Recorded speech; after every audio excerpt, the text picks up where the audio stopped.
Okay, good. I thought this time around my mic was off, but luckily it wasn't because I've been having trouble with keeping my mic on. I do not. Oh my god, I almost knocked over my mic. But I do not do post reviews of AEW Dynamite or any type of wrestling show, so this is like a first. But I would not be able to sleep with myself tonight, knowing that Jay White appeared on AEW programming so casually. I mean, he's one of my favorites in Bullet Club, aside from like Tama and like the rest of them, because I've grown to love them. I just got to get used to like El Phantasmo and stuff like that. But generally, I am a huge Bullet Club fan, and so to have Jay White just show up just like that and with no prior notices or anything of the sort, it's sort of like, yo, what the fuck is going on, right? Like, as you can tell, I'm all giddy and everything. I have, my big ass smile. Just because Jay White is one of the best out there. I always put him over as one of the greatest storytellers out there. And, you know, oh, Bama, Bama, what's up? Thanks for joining me. I don't even know when he said, I can hear you, but can't see you. Oh, so I left it on. That's what happened. Okay. If you weren't here for like the beginning part of my live stream, which I did earlier in the day, I kind of figured that let's see. Hold on. Oh, okay, I see what happened. Let me just okay, got it. All right, because Bama, sometimes I forget to if I'm doing like transitions over in OBS that like I either forget to mute myself or like don't mute it. But okay, cool, awesome. I just wanted to like be like, oh, okay, awesome. Yeah, so I am like super fucking giddy about this. Like, first of all, he gave me a mini heart attack. Second of all, he's such a fucking badass that he just comes in and you see his jacket. And like this is probably gonna be me like fangirling this whole fucking time. Which you guys are just gonna love. You're gonna fall in love with me. That's what you guys are gonna do. Um, yeah, standing there like a badass in that leather jacket with switchblade on the back. And just being a total badass. And there is history here. So while I am gonna be fangirling over this, there is history here. And let me take you down memory lane. So before Jay got into like, no. I was not during Jay's excursion. He ended up doing a lot of Ring of Honor stuff because at the time there was Ring of Honor and New Japan Pro Wrestling helping each other out with like the excursions and stuff. So not only would Jay White be around like Alex Shelley, but he'll also be around Trent. And Trent was also around the Young Bucks for like forever and shit like that. So there's a lot of history there. Adam Cole came in a little bit later. I do have to look up if they ever crossed paths. I don't think they did. Which, by the way, guys, I did a whole entire character spotlight on Jay White. It's in my archives of at anchor.fm/Square Circle Podcast, where I go through his whole entire history. And I love doing the entire research for that. So, yeah. This is going to be quite interesting. I love the fact that I'm going to be jumping around here, so don't mind me. But I love the fact that Adam Cole is all like, "Oh, we could trust Jay." You don't trust Jay. You don't do that. You probably can trust him from afar. I'm guessing like if you're part of Bullet Club, you can definitely like trust them if you want to. I mean, it's working out pretty well for Hikuleo and Chris Bay to trust Jay White, but then again, Hikuleo is so freaking tall that like, why would you want to double cross Hikuleo at any point in time? Why would you ever want to do that, right? But then again, Adam Cole is all like, once you're Bullet Club, you're Bullet Club for life. And I just think that when they kicked out everybody, which was a good thing that Tama kicked out everybody because I couldn't stand that fucking civil war. And if Tama just happens to be scrolling by Twitter and sees this on Twitter and sees me talking about it, please do not have a civil war coming up. Like, I couldn't take the first one and I can't take another one, so don't even try it. Just because I'm like, yo, it's not needed. And whatever happens, obviously don't kick out Jay White. That's just me trying to save his ass.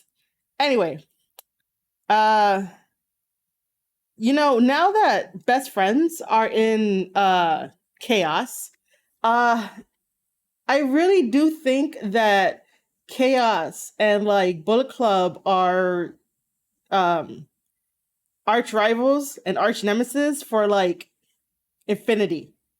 I don't know if they're ever gonna stop fighting each other. So like when I saw that of the Young Bucks again attacking Trent and Rocky is everywhere. I'm just like, yo, Okada needs to like show up. Like, I think that if we want to talk about favorites, Rocky is probably Okada's favorite. And so I just think that, Okada was probably going to show up one day and, help out Rocky and Trent because he likes both of them. And then we could have that story where we could definitely have that story where it's like Okada's like, oh, Young Bucks, I thought you were, friends, like you were so good to me and stuff like that. Because if you guys remember, the Young Bucks usually say that they were always there for Okada, especially when Okada was on his excursion type of thing and he was in TNA and, he was friends, he ended up being friends with the Young Bucks. So, we could have that story. The only thing that I don't want to happen is Jay White signing with AEW. I really don't want that to happen.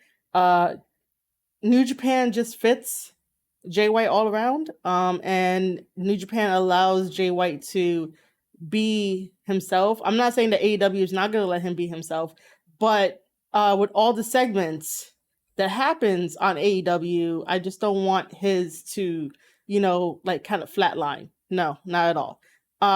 So yeah, I gotta like get my thoughts here because I know I'm jumping around, and that's only because of like Jay White showing up in AEW. It's like a what the fuck. And then I really want to go into like my prediction because this is an insider knowledge as much as I like love hanging out with Bullet Club members. But it's not insider knowledge, it's just me putting two and two together. And if I am right, if what I say on this live stream comes out to be true for next week, then you guys better start calling me a journalist with integrity, because that's how things go.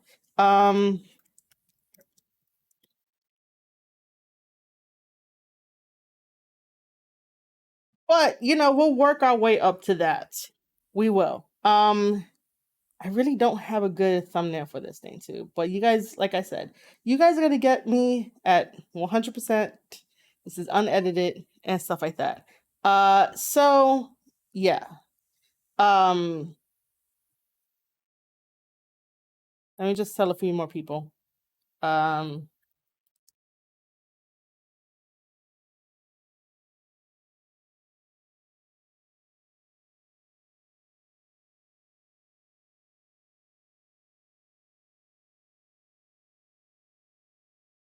So I usually do not watch AEW because of just the things that they do, the decisions that they make, the segments that they make. I just don't really agree with it. And that's why I don't really watch. So like with Tony Khan being like, hey, I got this big surprise. And it's like, okay, cool. I usually like surprises, and I like surprises if they're not constantly being told to your face, constantly being tweeted out, or even like written in articles to kind of remind you for it. Like, you could just tell them maybe once or twice, and then leading up to Dynamite, you could be like, hey, don't forget, we have a special treat for you guys. Make sure to tune in. So, we all tuned in just because we were like, hey, let's see what he got, right? Because sometimes you want to see if it's going to be a dud or if it's going to be like, woohoo, a really great surprise. Um, Other than that, uh, this one, this episode was really good. And it's probably just because of Jay White. And we got to talk about Hangman. But before we talk about Hangman, the stuff in between, we should just quickly talk about uh, the tag match that happened between CM Punk and CM Punk teaming up with John Moxley, taking on FTR. And the stipulation was that if CM Punk wins, he basically gets to have a rematch against MJF. But let's just stop right there and let's just dissect that. No other person that has went against CM Punk has challenged CM Punk to a rematch. Does anyone have an explanation for that? Because I thought it was kind of weird. CM Punk comes out, has his promo, tells MJF that he wants a rematch. He has his tag match. He wins. By the way, that tag match went a little too long. But how everything fit, it was fine. Given the showtime, it fit perfectly fine. But that tag match did go a little too long. And however, I ask again, why didn't CM Punk's past opponents ever ask him for a rematch? How does CM Punk get the ability to ask for a rematch? Is it because he's considered a legend in the business? Like, I don't understand the parameters. I don't know if anyone out there in Twitter world or wherever you're watching this, like if you could give me like a reason. And if you're watching this or listening to this via anchor.fm/Square Circle Podcast for the audio, and then watching this later as a VOD, you could definitely drop your answer down in the comments. But, okay, I got to shut this off because it's going to annoy the hell out of me. But yeah, where does this rematch clause come from? And how come the other opponents that CM Punk defeated, how come they don't get a rematch? How come Wardlow doesn't get a rematch to destroy CM Punk? How come Will Hobbs doesn't get a rematch to destroy CM Punk? How come none of those guys got a rematch, but it's okay for CM Punk to get a rematch? And even if, and even if he does, hello, he actually did. I'm sorry. And he does get a rematch. If he wins against MJF at like Revolution, what is that going to do? How is that going to help? And I think, okay,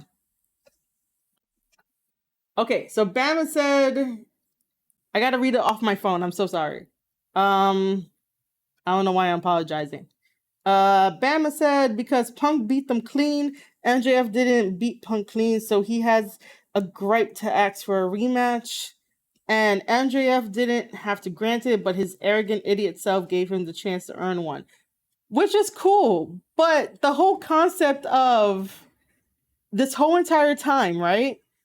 That means the other opponents who lost to Punk. And, when you lose to somebody in a very competitive sport, you sort of want to gain back your integrity, your standing, whatever you want to prove, right? So like it's a competitive sport, and I can see that. I totally understand where Bama's coming from by helping explain that. However, it's just kind of weird of like Punk is the only one that asked for a rematch after he lost. Whether he lost clean or not clean, he still lost. He suffered a loss. So him asking for a rematch is kind of weird where the other ones didn't do it. I'm trying to explain it in a way where like you could sort of like see the perspective on that. It's like, again, Is Punk doing that just because he? No, wrong thing, wrong question. Why do I want to be like, is Punk doing that because he's a big name? Okay, so maybe I should ask that question. Is Punk doing this because he is a big name and then all the rest of the opponents are just like, ooh, I had the opportunity. I was in CM Punk's like vicinity, that should rub off on me. His star power is not rubbing off on any of the opponents that he beat in the past. If anything, since CM Punk is asking for um rematches, his past opponents should ask for rematches. Freaking Tama, man. Just so you know, side by side, I have my OBS open and I also have Twitter open. And, of course, Tama pops up on my page. And look at me, fucking like smiling and shit. But yeah, Tama has a right to definitely give that look to Adam Cole, saying that once you're Bullet Club for life. Like, nah, motherfucker, you got kicked out. You were part of like the Ring of Honor fucking whack ass Bullet Club over there. No, nobody ain't claiming you, Adam Cole, for fucking Bullet Club. I know that. Not even you, like trying to say that you were leader. You weren't a fucking leader. Yeah. By the way, I probably should not have these two open while I'm talking about this, but it could probably help me with like try to remember stuff. Because if not, this whole entire live stream will be, the Jay White live stream. It won't be anything else. Not at all. So yeah. Getting back to that just very quickly, it's just the little things, if they want to like tell really good stories. This is what I was saying before on my other podcast episodes, again archived, that it just felt kind of weird that Punk was going through all of his opponents trying to tell this story of like he hasn't wrestled in 7 years and he doesn't know if he still has it and like all this bullshit.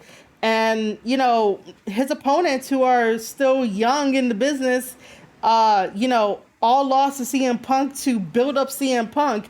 And the moment that Punk suffers a loss from a young talent, he's all like, no, I need a rematch. It doesn't matter if he lost clean or not clean. It's the idea of, if he can get upset at a young talent, why the young talent can't get upset at him? All right. Besides that tag match was really good. I do know that like on Twitter, of course, people are going to be trolls and people are going to bully other people, which is not cool.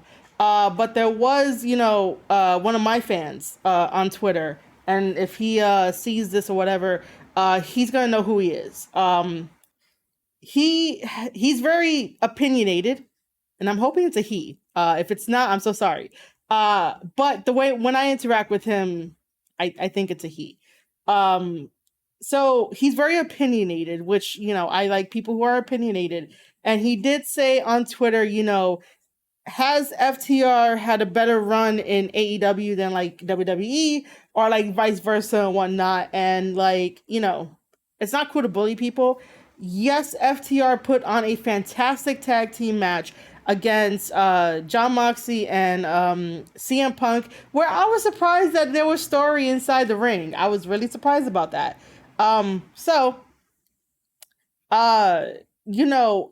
Sometimes if the wrestlers do not wrestle, right, and they're just in segments can fall flat, and that's why people will say that, they were treated better somewhere else. I don't think it has anything to do with the wrestling, because we do know that they're a really good wrestling tag team, and they love tag team wrestling. It's just of how they're presented. If they're not presented as strongly as they are in the ring, together as a unbeatable force, then yeah, we're gonna be like, oh, FTR was better here, FTR was better there, so don't give my buddy a hard time just because he has an opinion that you think that is stupid or is worthless. Everyone has, their opinions. If you don't like it, keep it scrolling. But other than that, like, it's the way that wrestlers present themselves. Not every segment is going to be like A plus. Every single match that FTR is going to be in is going to be great because of their psychology in it. You love the match and this and that. It's just that at certain times, if they're not being presented as strongly as they are in the ring, that's why we as fans will say they were better somewhere else. Bannon said FTR definitely need to be pushed better, but until they leave the pinnacle, they won't be because MJF and even Warlow will outshine them, just like Santana and Ortiz. I'm sorry. They just need to be on their own. Yeah, I totally agree with that. I remember when the Pinnacle was first formed, I was still watching AEW and I was still reviewing AEW. The only problem I have is that, like, when it was formed, it was like, why? Why do we need another group? I will say this because I probably said this in like one of my other podcast episodes, that New Japan Pro Wrestling knows how to do their stables and factions way better than like anyone else. And, AEW should be thanking New Japan Pro Wrestling for, creating a lot of stables and having a lot of people in there because, again, they're taking a concept from somewhere else. And the idea in AEW is to make sure you have friends with you, friends in high places and stuff. So, like, AEW, just go thank New Japan Pro Wrestling for me. And this live stream just might be like pro New Japan Pro Wrestling, just because. I mean, first of all, I need to acknowledge my shirt. I need to acknowledge my shirt because, I wasn't expecting Jay White to show up on AEW and then me wearing a Breathe with the Switchblade shirt. So, yeah. But yes, once FTR leaves the Pinnacle, it'll be great. Santana and Ortiz should have already left the Inner Circle. The Inner Circle should have already been disbanded. Sammy Guevara needs to go out on his own because that dude can market himself. He doesn't need anyone else behind him. I really forgot Jake Hager was still part of AEW and the Inner Circle. Jericho could start doing stuff behind the scenes. It's totally okay. Who else is in that group? I think I named all of them. That whole little segment,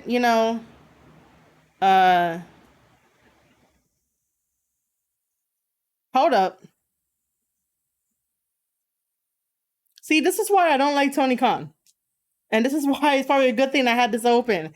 According to Tony Khan on Twitter, I didn't secure Jay White until Sunday. I realized after the fact that Friday night I butchered my own definition of Forbidden Door in hyping tonight. I heard the fans' feedback and wanted to ensure that tonight was a special AEW Dynamite for all. Thank you for all who watched. What?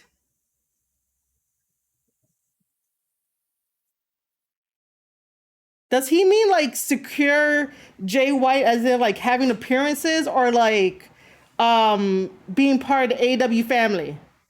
Because I need Jay White to still be part of Impact and New Japan and Bullet Club, and like I don't like this. I don't like this only because I don't trust Tony Khan and how he builds his stars. I don't like this. This is not fucking cool.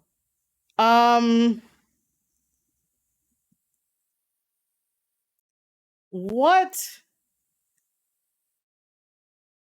Uh I'm really gonna need Tama to like explain this to me.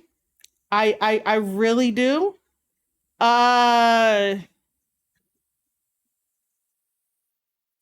I really don't like this. I really don't. I just hope it's like by appearance because again, I don't like the way that Tony Khan structures his the shows. I never want to see Jay White be on Dark or Dark Elevation. Like, he doesn't deserve to be on there. And then Rampage is at 10. Like, what the fuck? Yes, I'm sort of freaking out about that. Like, he didn't secure Jay White until Sunday. What the fuck is this? This is not, no.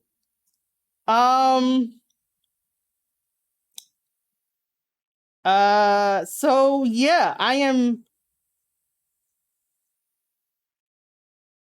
definitely gonna have to like talk to people I know, because I just don't like that.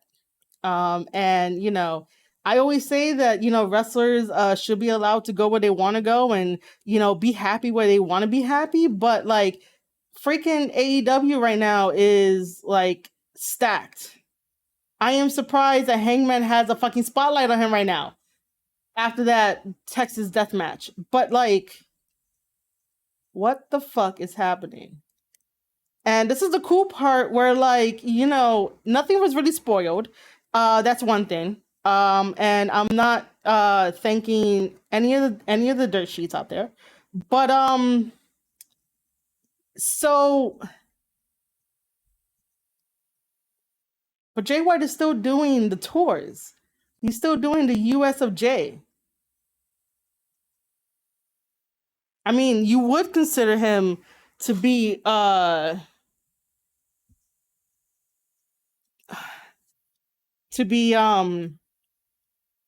do you call it? Fuck. That whole shit messed me up now. I guess I was gonna say it's still part of New Japan Pro Wrestling.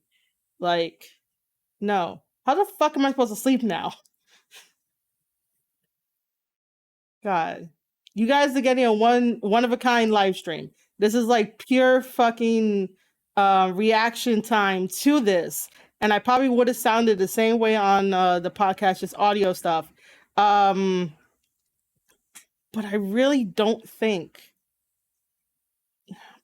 You know what? I'm just probably gonna move on to a different segment. At least you guys like got my reaction for that, but I just don't fucking like it. I really don't. Um, I don't fucking like it. Um,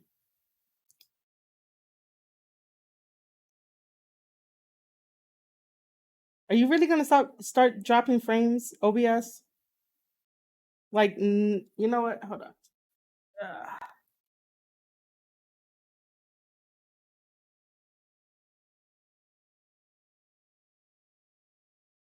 All right, so I hope that my live stream is still going.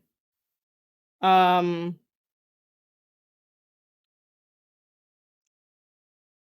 I really do not like that. Does he also mean that, like, when he messed up on his definition of the Forbidden Door, that like it could be Keith Lee too? Because I really don't like that. I really need someone in chat to like console me. I'm only this way because I'm like, yo, I just don't sort of like that thing of do whatever you want type of thing in a company.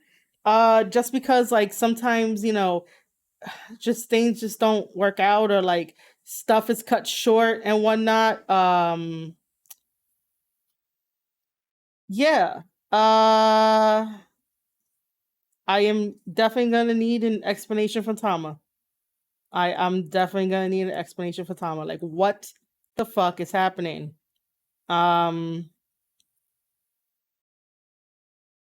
I thought Jay White still had more years on his contract, unless he's doing like a double contract.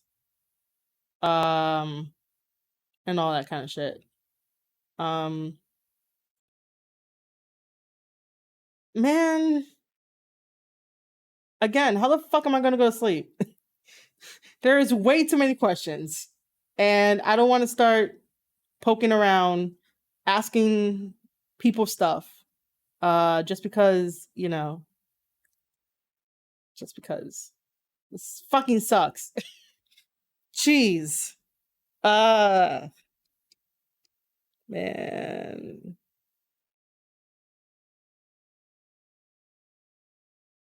I fucking hate it here. Like, uh all right. So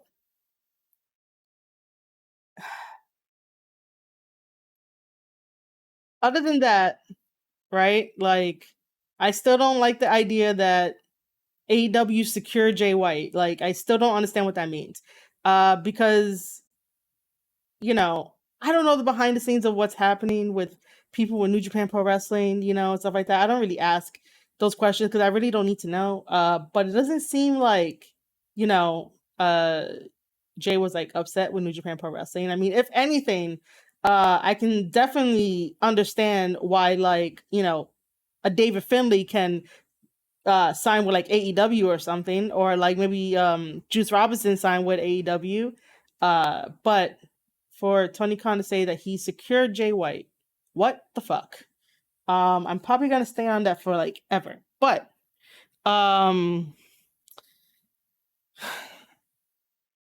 all right, so moving on to something else on AEW Dynamite. I do want to mention that Jay Cargo has definitely improved. And that's something that I want to see from like all the women. All the women need to improve, and you could definitely see it. Sometimes I think that, the women don't train enough with each other and stuff like that. And and yeah, she put up a wonderful match against AQA. And I like the fact that they gave AQA a little bit of a shine for like a backstage promo to introduce herself, because I was like one of the fans of like, I have no idea who she is.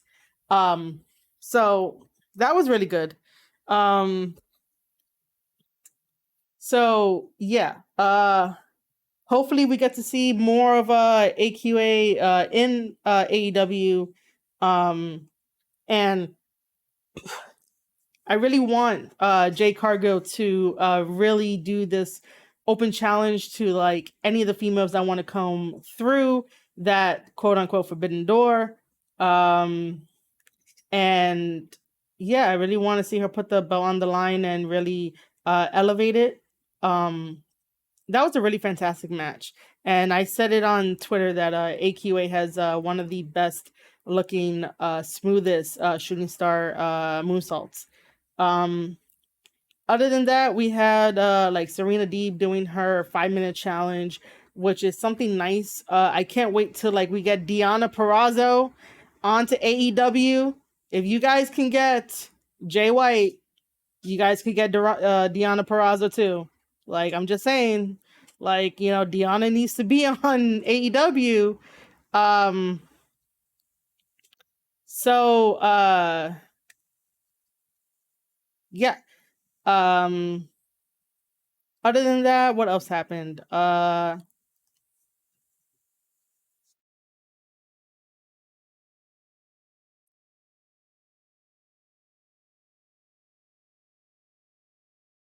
Other than that, we had I guess we can wait, did I cover everything? Uh I don't really care for the MJF segments. Um what do you call it? Uh oh, let's talk about I guess the ending then. Um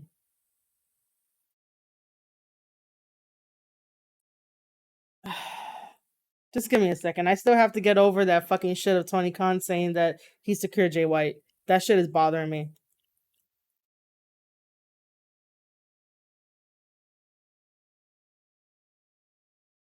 If anybody if any viewers out there want to keep me company and like console me, I'll love that.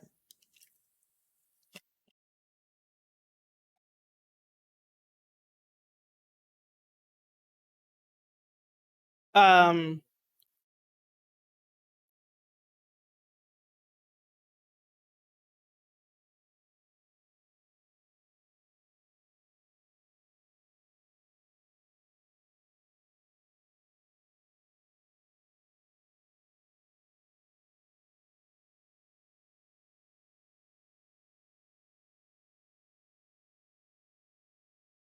Anyway, so let's talk about that main event then. Um, you know, I never want to see a champion put on these amazing matches, right? Because if they go from 0 to 100, eventually their body is gonna yell at them, and all that wear and tear that they accumulated over the years, like some shit is gonna go down and they're gonna get really injured. That's why sometimes I think that taking unnecessary bumps, you don't really need to. But for this one, I'll kind of let it pass only because of the story and stuff. So yeah, even before the bell rang and we saw Hangman Adam Page come out and he attacked Lance Archer right off the bat.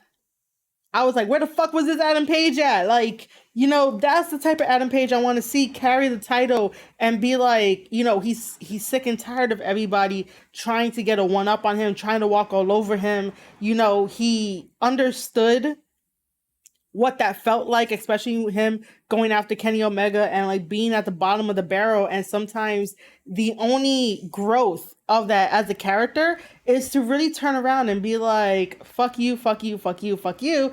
And definitely be like, I'm going to kick your ass.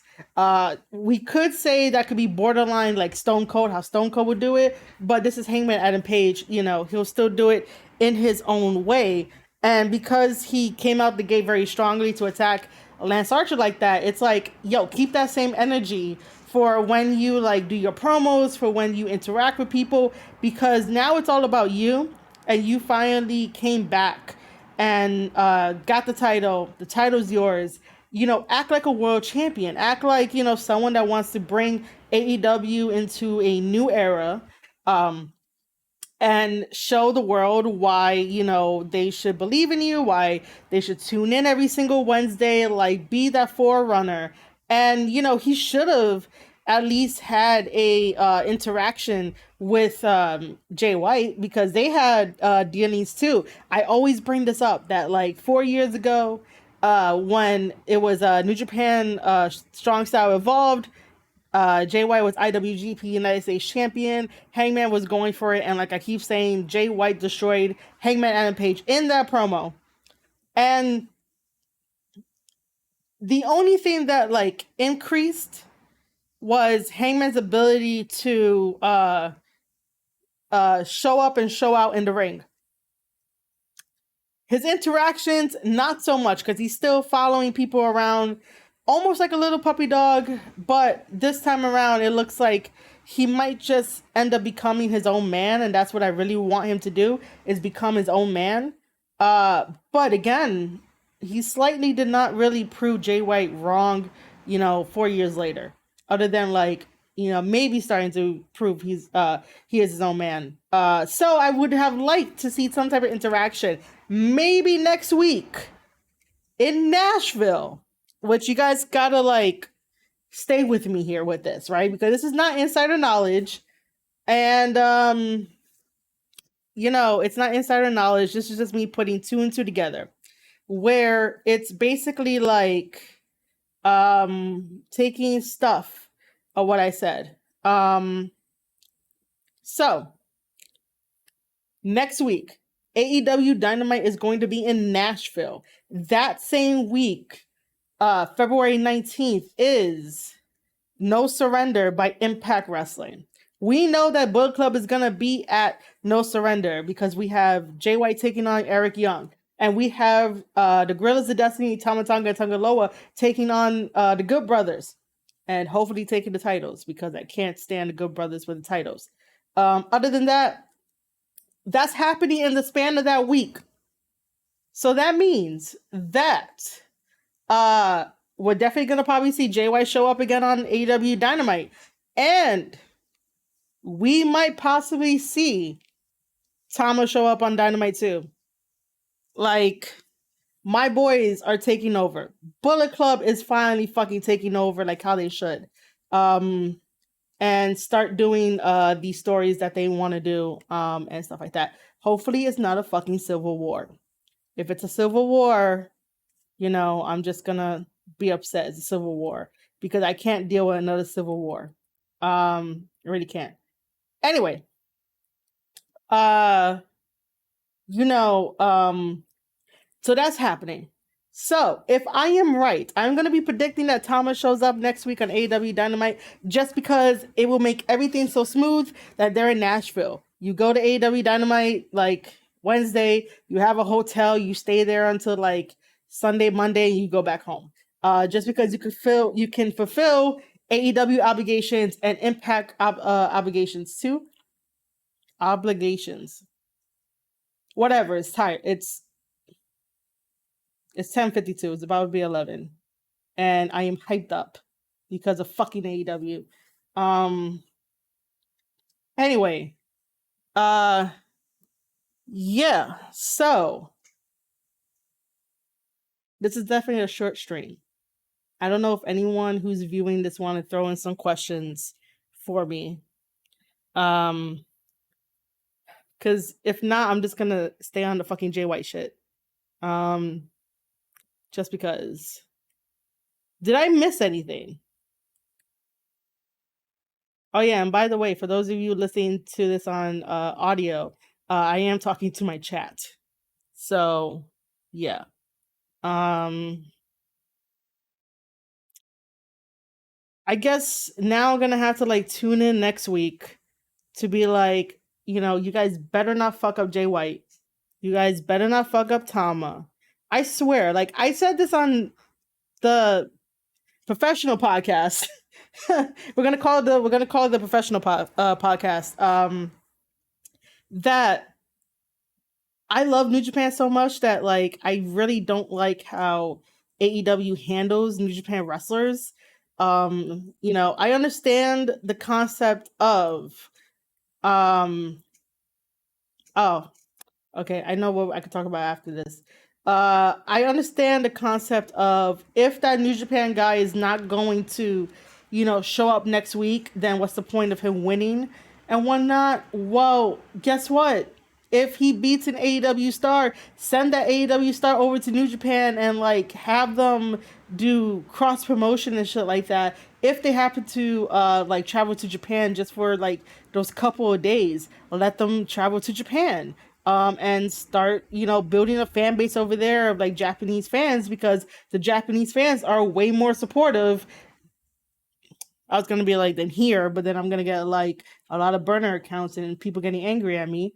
But send that person over there, let them build up a little fan base, and then like send them back over here, and that's what you do, right? Like, and then you could televise it on, you know, the YouTube show. You know, AEW does not take advantage of YouTube like how they should. They really should. They should invest in a marketing team too. You know, I can definitely help out with that. But yeah, it's just that sometimes the legacy of these New Japan guys are like really good. And I would be the first to admit to be like, yeah, you know, they should go over. Depending on who it is, if they are a big name, I really would suggest to invest in DQs, just because it saves them both. Eventually, you guys know we're probably going to get Okada. Eventually. And eventually I want Ospreay to show up too, just because he called out Jon Moxley. And I said that Ospreay better win that match against Moxley. Moxley has hit or miss matches for me. So yeah, ever since it was Moxley versus Kenta, that match was that match. Let me not talk about that match. Anyway, there is one person that I totally forgot that, you know, I did not even mention at all. And that is that Keith Lee debuted on AEW. Keith Lee signed a contract with AEW. He is now All Elite. Congratulations to being in AEW. Hopefully that, you know, it shakes up the roster and all that. I don't know. I was never a Keith Lee fan, so I really can't say anything at the moment. But I could just say congratulations Keith Lee coming over to AEW. But I think that's everything. Unless people in the Twitch chat and over on YouTube, if you guys have like any questions, you can get them in quickly and I will answer them. And then I'm gonna go bother people because I still can't believe that freaking Tony Khan is like he secured Jay White on Sunday. What the fuck does that mean? Someone needs to tell me what that means. Like, I hate it. I fucking hate it. I really do. And I think I hate him more just because of like there's not really a good track record that AEW has when it comes to look, I just don't want my favorites to be fucked with. That's all. I definitely do not want my favorites to be fucked with, and you guys can consider this to be gatekeeping. I don't care, but yeah. For a boss that says, "Hey, we have too many guys. I'm not sure if I can, re-sign them all." Well, you're hiring too many people. Like, I wouldn't trust you after that. Like, yo, you're hiring way too many people. You're not focusing on like your core people. And you should be. Other than that, like, what do you call it? Yeah, I have a lot of fucking questions. Hold on. All right, so no one is in the YouTube chat.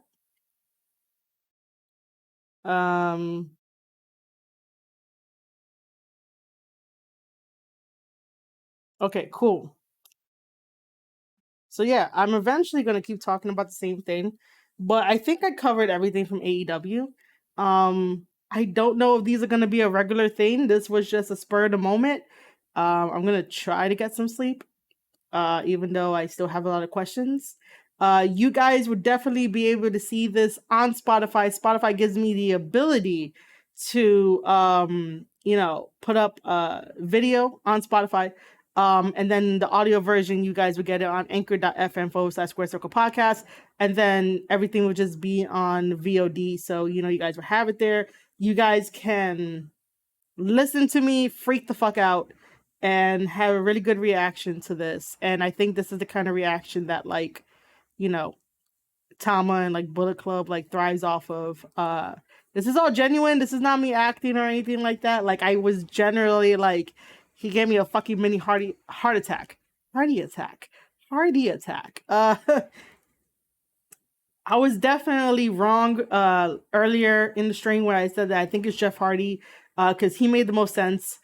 If this whole shit is like Jay White and Keith Lee, which by the way, I think I figured something out. See, this is bad. This is so bad. I think I figured something out.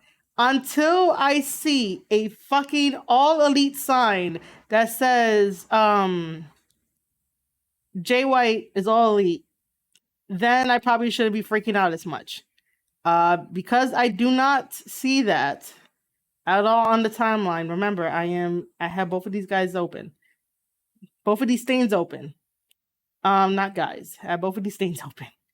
And I only see like the all elite for Keith Lee.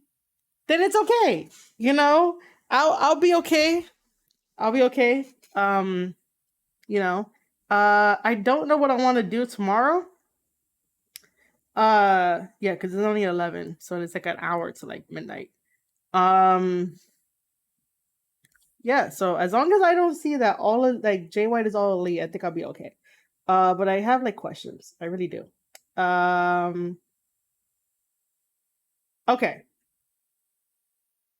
I'm gonna stop talking. I know you guys love to hear me talk, love to hear me ramble. But I'm going to stop it here.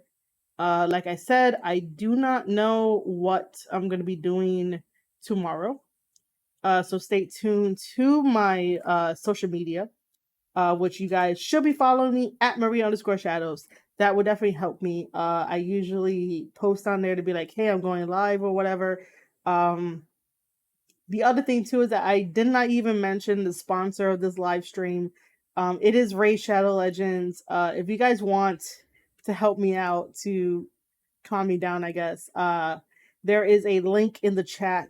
It's my special link. Click on it, download it, pass the tutorial, use my promo code, get more cool in-game goodies, and you can play with me on stream. I will eventually be making a clan, so you guys could do that. If you guys want to, there is the support me at Ko-Fi page, which is basically better than Patreon. I have a shop over it. I have a shop open. I have commissions open. I have membership tiers. They start at 99 cents, go all the way to $12. This is basically a free video until then. You never know. But so head over to www.kof. I'm fucking shit up because I'm tired and I'm just still, my mind is still going. Head over to www.ko-fi.com/Marie_shadows where you can support me there. Support me on Twitter at Marie_shadows. Like I said, this video will be out on all major platforms, including the Rad Rob Radio Network as well, and even on Amazon Music. I put up my podcast there as well. And if you guys want to, I am writing a wrestling novel, so if you guys want to check that out, I have to put that in the chat because it's not popping up because, you know, everyone is so intent on hearing me lose my mind about shit. So, you know, what did I put as the command? Is it this? Nope.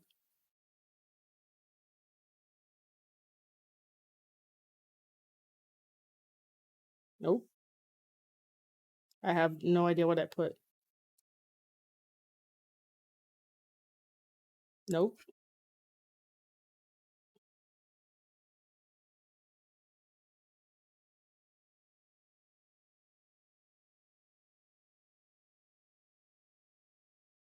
When you try to remember your own commands and it doesn't work, all right, so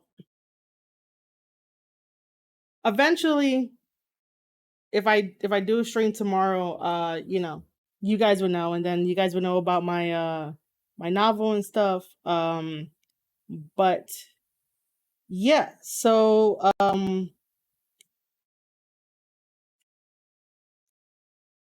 that's everything. Like I said, I normally do not do post show reviews, but I had to do for this one because Jay White showed up. And this is probably gonna be titled What the fuck Jay White? Probably, I don't know. But him along with Tama, like they're like my favorites. So yeah. Thank you guys for tuning in to the Square Circle podcast, where I did a post review of AEW Dynamite. Again, you are listening to this over at anchor.fm/Square Circle podcast. That's the audio version. Video version is on YouTube, Twitch, and also Spotify, because Spotify allows me to do videos. Hopefully, this could be a thing going forward. I don't know. If you do, you guys are more than welcome to message me over on Twitter at Marie_shadows to let me know if you want more of this, and I could try to set it up to where I can do these type of reviews. I'm just waiting out the time so it could be an hour long just because I want to. So I hope everyone has a wonderful night. This was fun. This is very authentic for me to do this for you guys. But I will be watching very closely to see how AEW handles Jay White. And I swear, if like Jay White loses, that's gonna be a whole nother shit to deal with for me. You know. Yeah, we'll get into that like another time. I'm not gonna get into that now. But again, this live stream is sponsored by Ray Shadow Legends. If you're not already playing, you should be. You can play it for free on mobile and PC, and I'll see you guys on the next one.